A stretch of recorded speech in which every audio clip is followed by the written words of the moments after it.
సిటీలో సౌరశక్తి విద్యుత్కు ఆదరణ పెరుగుతోంది. కాలుష్యం లేకుండా సహజ వనరులను ధ్వంసం చేయకుండా పర్యావరణ హితంగా విద్యుత్ ఉత్పత్తికి సోలార్ ఉపయోగపడుతోంది. దీంతో సౌరశక్తి విద్యుత్ వైపు నగరవాసులు మొగ్గు చూపుతున్నారు. మారుతున్న జీవన విధానంలో విద్యుత్ వినియోగం అంతకంతకు పెరుగుతూనే ఉంది. 2032 నాటికి భారత్లో సగం విద్యుత్ రెన్యూవబుల్ ఎనర్జీ నుంచే ఉత్పత్తి అవుతుందని ప్రముఖ గ్లోబల్ ఎనర్జెటిక్స్ సంస్థ చేసిన ఓ సర్వేలో తేలింది.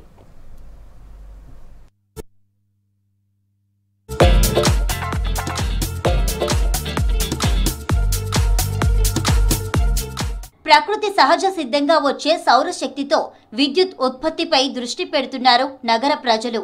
ప్రభుత్వ సంస్థలతో పాటు వ్యాపార సంస్థలు గృహ వినియోగంలో సోలార్ గ్రిడ్ సిస్టంపై ఆసక్తి చూపుతున్నారు. భవిష్యత్తులో తమ అవసరాలకు పోను మిగులు కరెంటును విద్యుత్ శాఖకు విక్రయించే అవకాశం ఉండడంతో దీనిపై మరింత ఫోకస్ పెడుతున్నారు. విద్యుత్ ఖర్చును తగ్గించుకోవడంతో పాటు రాబడిని పెంచుకునేందుకు మార్గం ఉండడంతో రోజురోజుకు సోలార్ విద్యుత్ ఉత్పత్తి గ్రిడ్స్ ఏర్పాటుకు ఆదరణ పెరుగుతోంది. రానున్న రోజుల్లో ఓ కంపెనీ ఏపీలో 500 మెగావాట్ సోలార్ పీవీ మాడ్యూల్ ఉత్పత్తిని ప్రారంభించనుంది. ఇందులో advanced full automated module line option ఉంది. దేశంలో మొదటిసారి పీఈఆర్సీ టాప్ కాన్ గ్లాస్ బ్యాక్ షీట్ కాంబినేషన్ తో హెచ్జేటీ మాడ్యూళ్లు తయారు జరగనుంది.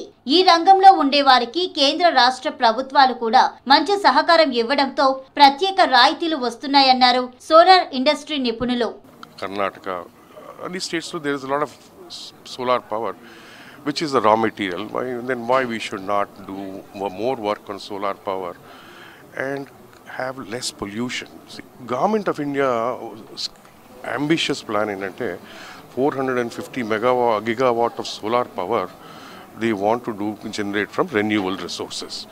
మీనింగ్ ఏంటంటే రేపొద్దున ఈ థర్మల్ పవర్ ప్లాంట్ బొగ్గుతో రన్ అయ్యే ప్లాంట్లు కానీ ఆయిల్ అండ్ గ్యాస్తో రన్ అయ్యే ప్లాంట్లు కానీ ఇవి ఆపుదామని ఫేస్ అవుట్ చేద్దామనే ఉద్దేశంలో ఉన్నారు. దీనికి substitute is renewable at no cost or low cost and without having any raw material. This will help the industry and the country to grow forward. కోటి మంది కుటుంబాలకు లబ్ధి చేకూరేలా కేంద్రం కొత్త పథకాన్ని తీసుకొచ్చింది. ఇంటిపై సోలార్ ప్యానెల్స్ ఏర్పాటు చేసుకుని సౌర విద్యుత్తు పొందడానికి సబ్సిడీ ఇవ్వనుంది. ఈ పథకం కోసం కేంద్రం 75,021 కోట్లు కేటాయించింది. నగర వాసులు కూడా ఈ సోలార్ ప్యానెల్స్ ను ఇంటిపై అమర్చడానికి ఆసక్తి చూపుతున్నారు. ఖర్చు ఎక్కువగానే ఉన్న వన్ టైం ఇన్వెస్ట్మెంట్ కావడంతో సోలార్ వైపు మొగ్గు చూపుతున్నారు పబ్లిక్. సోలార్ వినియోగంలో గుజరాత్, మహారాష్ట్ర మొదటి 2 స్థానాల్లో ఉన్నాయి. రానున్న రోజుల్లో ఈ జాబితాలోకి తెలంగాణ చేరే అవకాశాలున్నాయని అంటున్నారు ఎక్స్పర్ట్స్. తెలంగాణ నుంచి మనం చేయగలిగింది ఓన్లీ 10 to 15 మెగావాట్ మధ్యలో చేయగలిగాం. అంటే దగ్గర మనము ఒక 20 రెట్లు వెనుకబడి ఉన్నాం గుజరాత్ లాంటి స్టేట్స్తో కంపేర్ చేసినట్లయితే. మన రాష్ట్ర ప్రభుత్వాలు కూడా దీనికి కొంచెం పాజిటివ్గా తీసుకొని ఒక సబ్సిడీని కనుక స్టేట్ లెవెల్లో కూడా ఇవ్వగలిగితే తప్పకుండా ఈ స్కీమ్ ఇంకా ఫాస్ట్గా పబ్లిక్లోకి వెళ్ళటం జరుగుతుంది. అలానే పబ్లిక్లో ఎప్పుడైతే అవగాహన పెరుగుతుందో ఆటోమేటిక్గా వన్స్ ఎప్పుడైతే యూజ్ చేయటం మొదలు పెడతారో మౌత్ పబ్లిసిటీ ద్వారానే ఈ పర్టికులర్ స్కీమ్ అనేది అందరిలోకి వెళ్ళటం జరుగుతుంది. అండ్ స్టేట్ గవర్నమెంట్ కూడా చాలా బర్డెన్ దక్కుతుంది. ఎందుకంటే ఇప్పుడు ఫ్రీ పవర్ గురించి మాట్లాడుతున్నారు.